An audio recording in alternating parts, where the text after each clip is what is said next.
Hey everybody.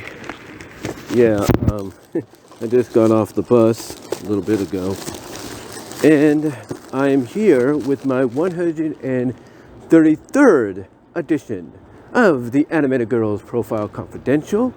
You see the title below. We are talking about, well, I'm surprised I haven't talked about it before, Cheetara from Thundercats. And yes, there were different incarnations of Cheetara through Thundercats. There is no doubt about that. We cannot deny that, honestly. But the one I remember the most, of course, is the one I grew up with, and that is the 1980s version from the original series by Rankin Bass. Yes, Rankin Bass was behind them. And to say that basically she was one of, I would essentially say, for what people would describe as the golden age of, animation, television animation, the golden age of cartoons, Saturday mornings, weekday afternoons, where basically, you couldn't,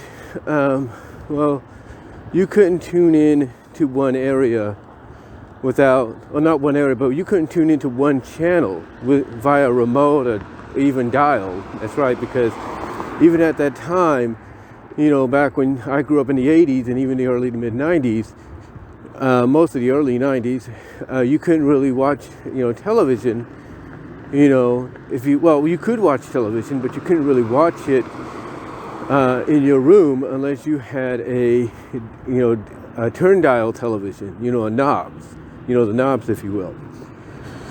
And anyway, you had basically back then your choice of any show you wanted. When I was growing up, as I've mentioned before, it's like you couldn't, on Saturday mornings, you couldn't go from the KRON NBC stations, or the one here in Sacramento, here in the Sacramento, the KSNT, I think, or is that Kansas City? I can't remember the name, but you couldn't tune in to one station on Saturday mornings without seeing cartoons. And like I said, mostly growing up in the Bay Area, and for about a year or two, and here in the Central Valley in Waterford, you couldn't, like I said, you couldn't really tune in to one of the stations without seeing cartoons. And the same could be said for the weekdays, and even Sunday mornings too. Before you would go to church, there were cartoons, but the weekdays as well, and the weekday mornings and afternoons.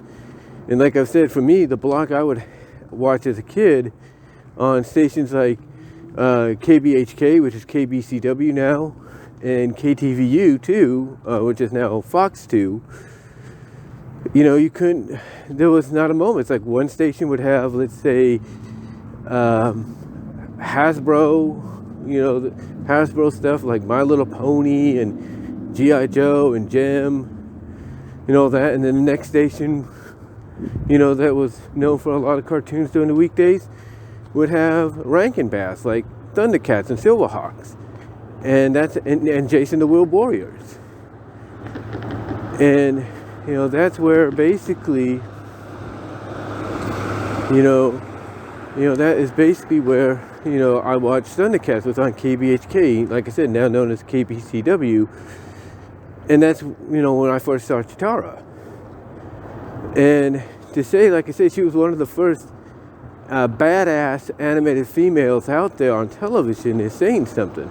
I mean, no offense to other ladies I've talked about, like Lady J, from G.I. Joe, or RC, from Transformers, or even Jem herself from Jem and the Holograms. No offense to them, okay? Not saying anything, no offense to them, no offense to She-Ra, if you will. The Princess Adora. No offense to any of them, or to Tila, of Masters of the Universe. But, there was something about Cheetara that really just, I think, was more appealing to everybody, because I think what it was is she was basically part cat. She was like she wasn't totally anthropomorphic, if you will, but she was kind of basically, you know, she was basically, you know, part cat, part human. You know, she was human on the outside, and you know, she was she mostly looked human on the outside with, you know, cat-like features on her face and stuff, in some portions of her body. I think she even had a tail. I don't think did they have a tail? I don't think they had tails or anything, but I don't know. I don't think they did. I don't know if they, I have to look again. I think they, I'm not sure. But yeah, she like I said, you know, the way she was portrayed was just, you know, appealing to not just girls, but appealing to boys too. You know, and not just because of, well, you know, boys like myself, young boys, you know, would find her, you know, cute and everything, or have a crush on her. It was mostly because, you know, she could kick ass. She can kick literal ass and everything. And yeah, you know, I think they gave her a couple of, you know, rivals to fight against that were associated with their enemy Mum-Ra and stuff. I think they did give her some rivals, and that's good. But yeah, she was just so much of a badass that even during the reboots, the reincarnations, if you will, you know, of Thundercats, most notably the 2001, the early to mid 2001, you know, I think they capitalized on that badassery of hers. You know, they did. They capitalized on that badassery of hers by basically making her more badass and making her kind of like a figure point, you know, when it came to Lion-O. And I thought that was great. And that too was always like a big question, just like with Transformers. You know, and I know at the time you know, doing the shipping deal and all that romantically with characters was not a big thing as it is, you know, kind of nowadays when you look at recent shows and read recent books and, you know, look over certain franchises and all that.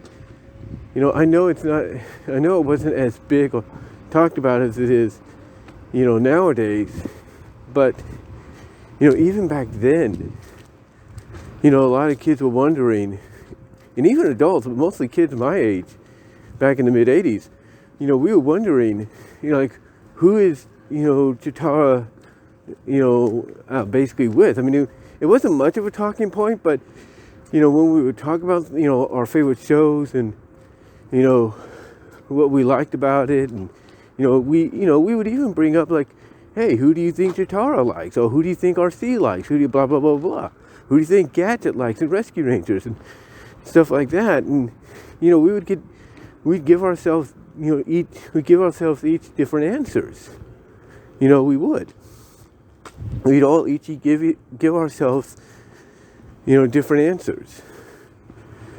And, you know, that was fun to do. And most of the time, as far as I remember, kids would say Lion-O. They would say Cheetara's love interest was Lion-O, even though when you watch the original pilot movie for the original series, Lion-O was a kid that was put into a grown-up body and everything.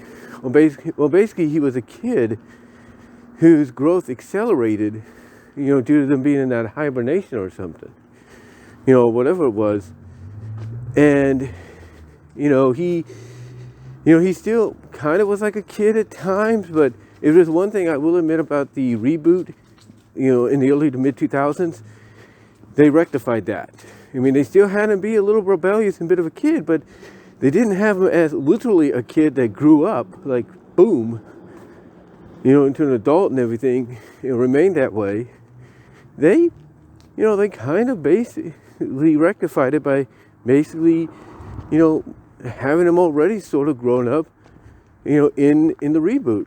And I think that's where a lot of the whole, is he or is he not, you know, someone that Cheetara would like to, you know, get it on with or be with. The other love interest people would look at was, I can't think of the guy's name. It wasn't the gray Thundercat, you know, the kind of like the mechanic inventor guy that, you know, had the nunchucks and everything. because I know they had different names and all that, but it was the one that, was kind of almost a similar color to Cheetara, almost similar color. And I think his name was Tigra, I think, because I know the gray one had a similar name. I can't really remember, but it was the other one that was kind of almost similar in color to both her and Lino. I think it might have been Tigra. I'm not really sure. And people were wondering, could it be him that she's with, or that she has an interest in? You see, nobody really knew, at that time. But again, like I said, it was always fun to kind of wonder, okay, who is Cheetara going to end up with next? Or who was Cheetara with? It was kind of fun to kind of debate that a little bit, as well, along with debating, like I said, who else we thought was, kind of interested, in someone in the show, as well as talking about our favorite moments in the show, at school and everything. So, or at family reunions and stuff. It was always fun to do. It was always fun to do. So, it's always been, like I said, up for debate. And everything, even back then, but not as much as it is now, to where you can go to a lot of these conventions or meetups virtually, or virtual meetups, I should say, via Zoom or Discord, and people, or Facebook or MetaBook, Facebook Meta, whatever it is now, stuff like that. And again, people nowadays, more so than back when we were all kids, will debate and point out facts. They'll go as far as that. They will go as far as pointing out facts to who Cheetara, would probably end up with and stuff. And they would look at the original, and they would basically take all these details from the original show, as well as details they saw in the reboot, and go with that. Now, as far as the Roar version of her, or the Thundercats Go version, I don't know what to think of that. I don't think anybody does. So that's why I'm just relying on these two versions of Cheetara, and like I said, mostly the one from the 80s.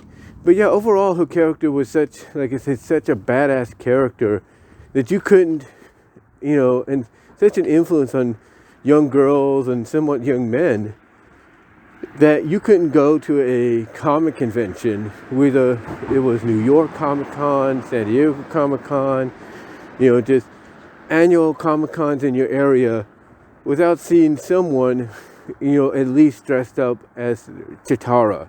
And if you want an example of how popular and how well renowned and beloved this character is overall, recently at AEW's last pay-per-view for the year, Full Gear, the TBS champion, a person AEW is pushing very hard in the women's division, Jade Cargill, dressed up as Cheetara. Yeah, Jade's gimmick when it comes to special events, whether it's special themed dynamites or pay-per-views, is she dresses up and cosplays as different fictional characters.